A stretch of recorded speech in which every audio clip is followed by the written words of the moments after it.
ሻሎም ሻሎም ሻሎም ናይ እግዚአብሔር ቤተሰብ ሰላምን ጸጋን ናይ ክርስቶስ ምስ ኩልኩም እዩ ከመይ ቀኒኹም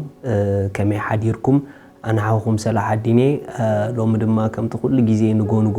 ናይ መዓልቲ ቃል ሒዝናልኩም ንመጽእ ካብ ንክርስቶስ ዝገልጽ ትውልዲ ዓለም ለኻዊ ቤተክርስቲያን ሎሚ ድማ ነዚ መዓልቲ ዝኸውን ናይ ህይወት ቃል ሒዝና መጺና ኣለና ማለት እዩ ክብር ንእግዚአብሔር ኣምላኽ ይኹን ብዙሓት በዚ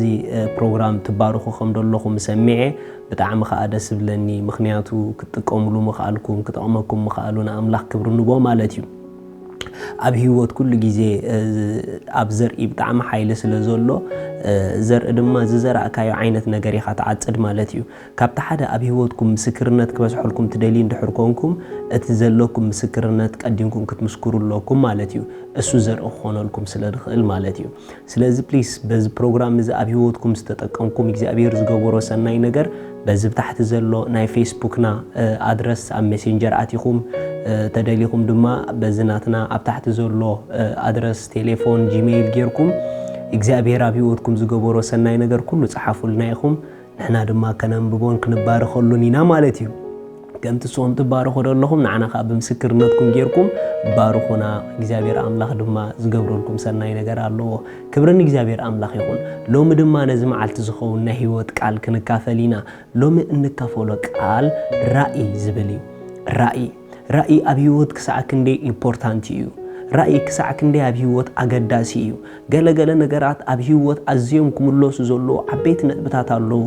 ኣነ መን ዝብል ነገር ክምለስ ኣለዎ መን ምዃንካ ንርእስኻ ክትፈልጥ ኣለካ ማንነትካ ክትፈልጥ ኣለካ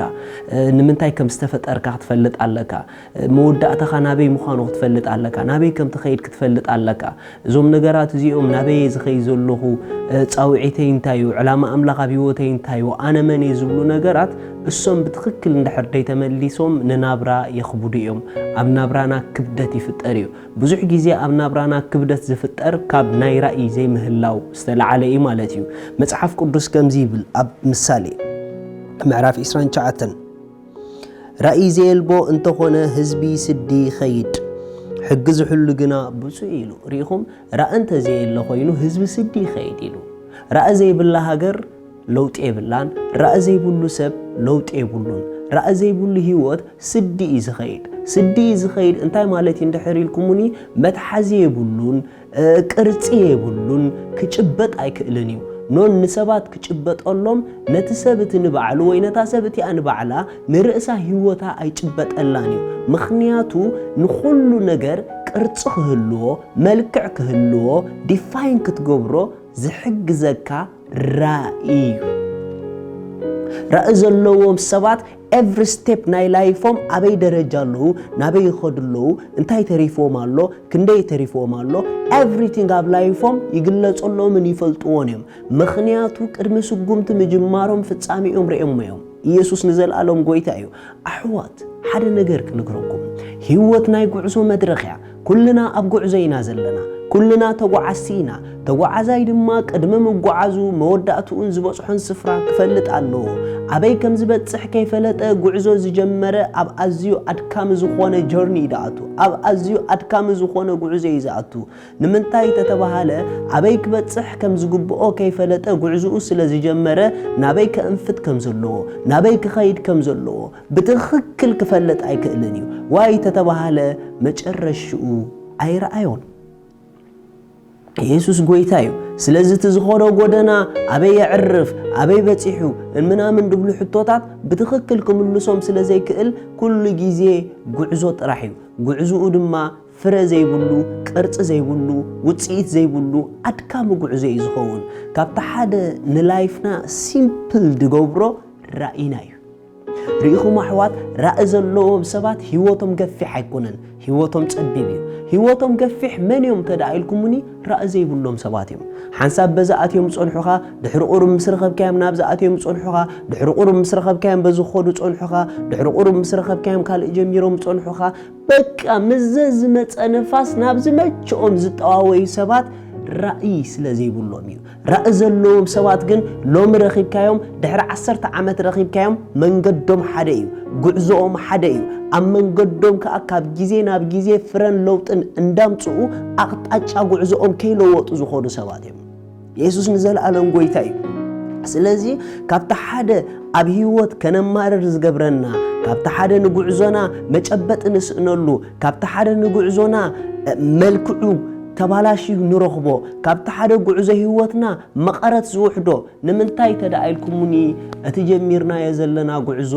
መወዳእቱ ስለዘይፈለጥና እዩ ናበይ ንኸይድ ከም ዘለና ብትክክል ስለዘይፈለጥና እዩ ራእዘሎም ሰባት ዘዝመጹ ንፋሳት አይወስዶም እዮም ራእዘሎም ሰባት ዝተኸፈተ ኩሉ ኣፍ ደገ ኣይኣትዎን እዮም ሳምታይ መሳብ ህይወትና ዝኽፈቶ ኣፍ ደገ ንጥቕምና ዘይክኾኑ ኽእል እዮም ንኻልእ ዝተጠቀመሉ ንዓኻ ጠቕመካ እዩ ማለት ኣይኮነን ንዓኻ ዝጠቕመካ ኣፍ ደገ ዝውሰን በቲ ውሽጥኻ ዘሎ ራእይ እዩ እንተደኣ ራእይ ዘይብልካ ኮይኑ ግን ንዝረኸብካዮ ኣፍ ደገ ረኺበልካ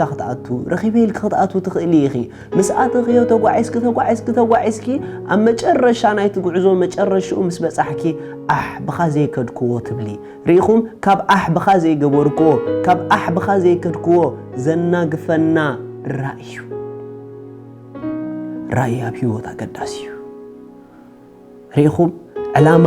ራእይ ዝብሉ ነገራት ኣብ ህይወትና ኣገደስቲ እዮም ነቲ ኣምላኽ ዝሃበና ግዜ ትርጉም ክህልዎ ዝገብረና ራእይናን ዕላማናን እዩ ንግዜ ትርጉምን መልክዕን ውቃበን ጽቡቕ ነገር ከውፅእ ኣብ ጉዕዞና ዝገብሮ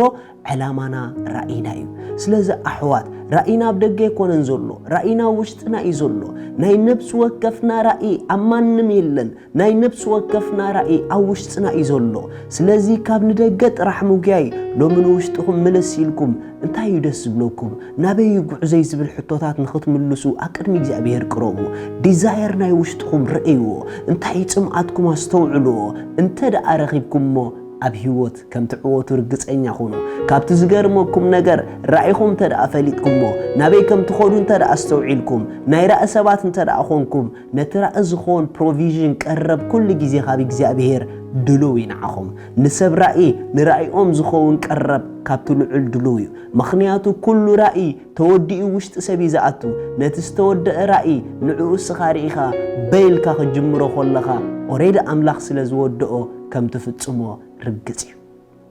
እግዚአብሔር ኣምላኽ ስሙ ይባረኽ እቶም እግዚአብሔር ረዲኢኩም ናበይ ከም ትኸዱ ፈሊጥኩም ብዕላማ ንህይወት ትመርሕዋ ዘለኹም ብራእይ ንህይወትኩም ትጓዓዝዋ ዘለኹም ድማ ቀጽልዎ ኣጆኹም ክብለኩም ደሊ ምኽንያቱ እቲ ዝጀመርኩምሞ ናይ ራእይ ጎደና ከምቲ ዝራእኩምሞ ዘይኮነ ክኸውን ክእል ኢሎም ትርእይዎ ዘለኹም ከምቲ ዝራእክዮ ዘይክኸውን ክእል ኢሎም ትርእዮ ዘለኺ ነገር ግን እቲ ሎሚ ትርእዮ ዘለኺ ንግዜ እዩ እቲ ዝራእክዮ ግን ኣብኡ ኢኻ ክትበጽሒ እቲ ዝራእክዮ ግን ንሱ እዩ ሓቂ ስለዚ ነቲ ውሽጥኺ ዝራእክዮ ንዕኡ ጥራሕ ኣዒንትኺ ከም ዝጥምት ግበሪ ንዕኡ ጥራሕ ኣዒንትኻ ከም ዝጥምት ግበር ምኽንያቱ ካብቲ ሓደ ንራእይና ኣብ ፍጻመ ከነብጽሖ ዝሕግዘና ኣረኣእያና እዩ ርኢኹም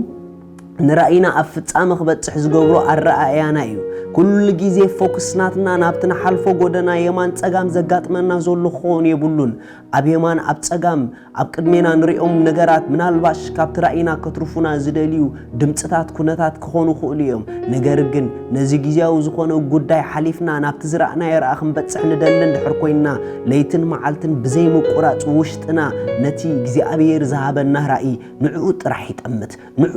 ይጠምት ንዕኡ ብዝጠመትኩሞ መጠን ህይወት ናብቲ ንጥሙት ያትኸይድሞ ናብቲ ዝጠመትኩሞ ክትኮዲ ኢኹም ራእይ ኣብ ህይወት ኣገዳሲ እዩ ብዘይ ራእይ ትንበር ህይወት ናይ ድኻም ህይወት እያ ብዘይ ራእይ ትንበር ህይወት ናይ ድግግሞሽ ህይወት እዩ ብዘይ ራእይ ዝንበር ህይወት ብጣዕሚ ኣሰልቻዊ ጉዕዞ እዩ ስለዚ ንናብራና ትርጉም ክህልዎ ብጉዕዞና ባህ ንኽብለና ራእይ ይሃልወና ሻሎም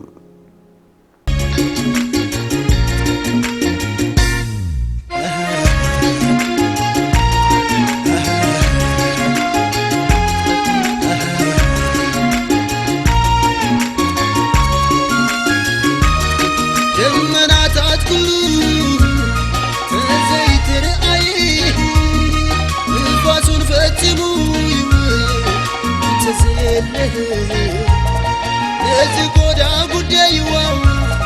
ማይግመል